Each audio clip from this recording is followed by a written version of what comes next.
Hello everyone. Previous వీడియోలో మనము కొన్ని ఎలిమెంట్స్ గురించి తెలుసుకున్నాము. అంటే హైడ్రోజన్ అంటే హెచ్ అని, వాటి సింబల్స్ ఎట్లుంటాయి అనేది మనం తెలుసుకున్నాము. అదేవిధంగా కొన్ని కెమికల్ కాంపోనెంట్స్ గురించి తెలుసుకున్నాం. అంటే హైడ్రోక్లోరిక్ యాసిడ్ అన్నప్పుడు హెచ్సిఎల్ అని, సల్ఫ్యూరిక్ యాసిడ్ అన్నప్పుడు H2SO4గా రాస్తామని, అట్లా కొన్ని కాంపోనెంట్స్ గురించి తెలుసుకున్నాము. ఇప్పుడు మనం కొన్ని క్యాటయాన్స్ గురించి, కొన్ని యానయాన్స్ గురించి తెలుసుకుందాము. ముందుగా క్యాటయాన్ అనేది ప్లస్ ఛార్జ్ కలిగి ఉంటుందని మనకు తెలుసు. సో కొన్ని క్యాటయాన్స్ గురించి చూద్దాం. Cations H plus, hydrogen plus, sodium plus, Na plus, potassium plus, silver, Ag అంటే silver plus, copper plus, NH4 plus. NH4ని అమోనియం అంటాము. వీటికి +1 ఛార్జ్ ఉంటుంది. అదేవిధంగా magnesium +2 charge, calcium +2, zinc Zn+2, copper +2, iron +2, వీటికి +2 ఛార్జ్ ఉంటుంది.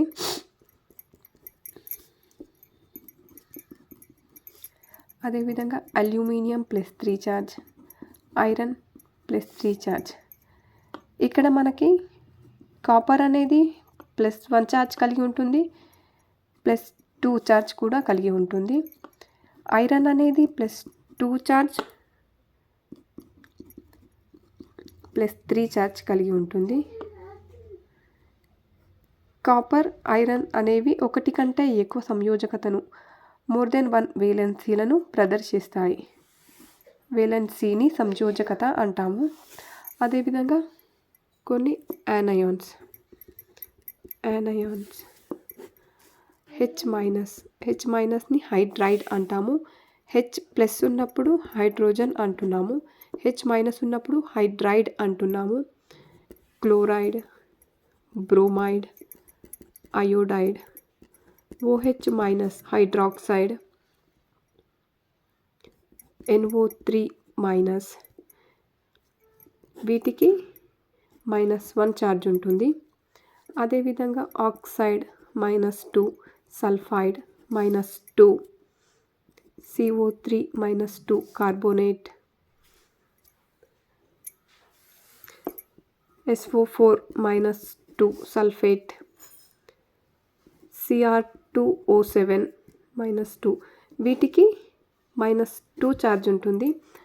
అదేవిధంగా PO4 -3, N -3, వీటికి -3 ఛార్జ్ ఉంటుంది. ఇక్కడ NO3 -1 ఛార్జ్ కలిగి ఉంటుంది. దీన్ని మనం నైట్రేట్ అంటున్నాము. దీన్ని మనం నైట్రైడ్ అంటున్నాము. నైట్రైడ్కి డిఫరెన్స్ చూడండి. ఇప్పుడు కొన్ని కెమికల్ కాంపోనెంట్స్కి వాటి వేలెన్సీ ఎట్లుందో చూద్దాము. హెచ్సిఎల్లో హెచ్ అనేది ప్లస్ ఛార్జ్, సిఎల్ అనేది మైనస్ ఛార్జ్. ఒక ప్లస్ ఛార్జ్, ఒక మైనస్ ఈక్వల్ కదా, HClగా తీసుకుంటాం. అదేవిధంగా H2SO4 అన్నప్పుడు మనకు హెచ్ అనేది ప్లస్ ఛార్జ్ అని తెలుసు మనకి. SO4 సల్ఫేట్ అనేది -2 ఛార్జ్ కలిగి ఉంటుంది.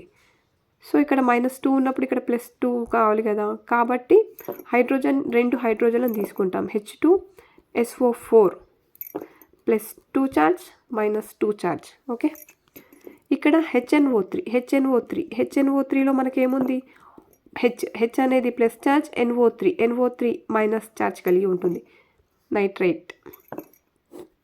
అదేవిధంగా ఇక్కడ NaOH, Na అనేది ప్లస్ ఛార్జ్, OH అనేది హైడ్రాక్సైడ్ అనేది మైనస్ ఛార్జ్ కలిగి ఉంటుంది. కాబట్టి దీన్ని మనం ఎట్లా తీసుకుంటున్నాం, NaOH ప్లస్ మైనస్. ఇక్కడ కాల్షియం అనేది +2 ఛార్జ్ కలిగి ఉంటుంది, హైడ్రాక్సైడ్ 2, ఇక్కడ +2, ఇక్కడ -2.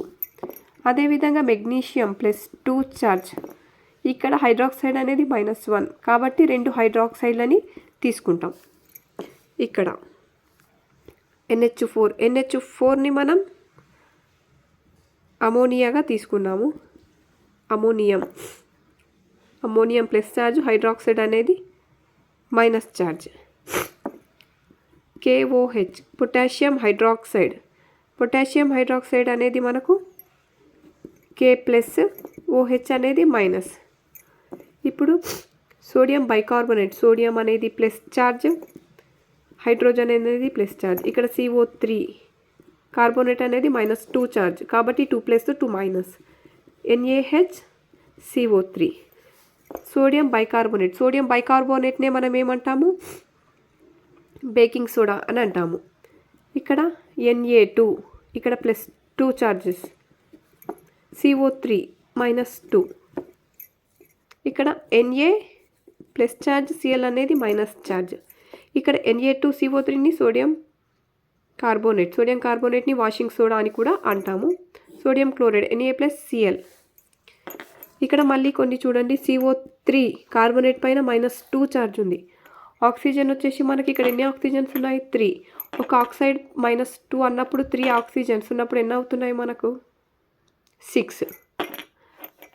ఆక్సిజన్ వేలెన్సీ వచ్చేసి మనకి ఇక్కడ 6 అవుతుంది. కార్బన్ది వచ్చేసి మనకు 4. ఆక్సిజన్ది 6, కార్బన్ది 4. కాబట్టి ఇక్కడ -2ని పెడుతున్నాము. అదేవిధంగా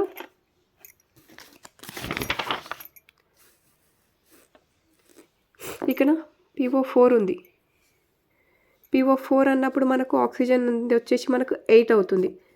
ఆక్సిజన్ది 8 అవుతుంది. అదేవిధంగా P5 అవుతుంది.